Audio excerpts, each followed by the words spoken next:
بسم اللہ الرحمن الرحیم۔ السلام علیکم ورحمۃ اللہ وبرکاتہ۔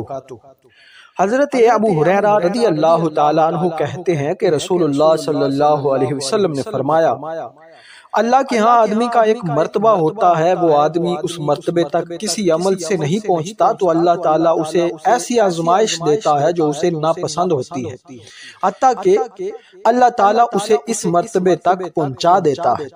زید بن ثابت رضی اللہ تعالیٰ عنہ کہتے ہیں کہ نبی صلی اللہ علیہ وسلم اپنے خچر پر بنی نجار کے ایک باغ میں تھے، ہم بھی آپ کے ساتھ تھے۔ اچانک خچر ڈر گیا، قریب تھا کہ آپ کو گرا دیتا۔ وہاں پر 6 5 4 قبریں تھیں۔ آپ صلی اللہ علیہ وسلم نے فرمایا، ان قبر والوں کو کون جانتا ہے؟ ایک آدمی نے کہا، میں۔ آپ صلی اللہ علیہ وسلم نے فرمایا، یہ لوگ کب فوت ہوئے؟ اس شخص نے کہا، زمانہ شرک میں۔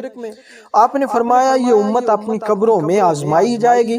اگر مجھے اس بات کا خدشہ نہ ہوتا کہ تم اپنے مردے دفن نہ کرو گے تو میں اللہ تعالیٰ سے دعا کرتا کہ تمہیں بھی وہ عذاب قبر سنائے جو میں سن رہا ہوں۔ زید نے کہا، پھر آپ ہماری طرف متوجہ ہو گئے اور کہنے لگے، آگ کے عذاب سے اللہ کی پناہ مانگو۔ صحابہ کہنے لگے، ہم آگ کے عذاب سے اللہ کی پناہ میں آتے ہیں۔ آپ نے فرمایا، قبر کے عذاب سے اللہ کی پناہ مانگو۔ صحابہ نے کہا، ہم قبر کے عذاب سے اللہ کی پناہ میں آتے ہیں۔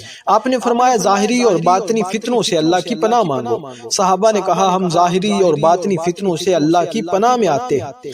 آپ صلی اللہ علیہ وسلم نے فرمایا، دجال کے فتنے سے اللہ کی پناہ مانگو۔ صحابہ نے کہا، ہم دجال کے فتنے سے اللہ کی پناہ میں آتے ہیں۔ ابو سعید خدری رضی اللہ تعالی عنہ کہتے ہیں کہ میں نبی صلی اللہ علیہ وسلم کے پاس آیا، آپ بخار میں تپ رہے تھے۔ میں نے اپنا ہاتھ آپ پر رکھا تو لحاف کے اوپر سے بخار کی حرارت محسوس کی۔ میں نے کہا، اے اللہ کے رسول، یہ کتنا شدید ہے؟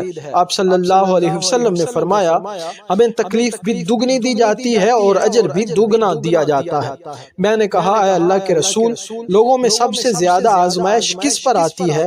آپ صلی اللہ علیہ وسلم نے فرمایا، انبیاء علیہ السلام پر، پھر نیک لوگوں پر۔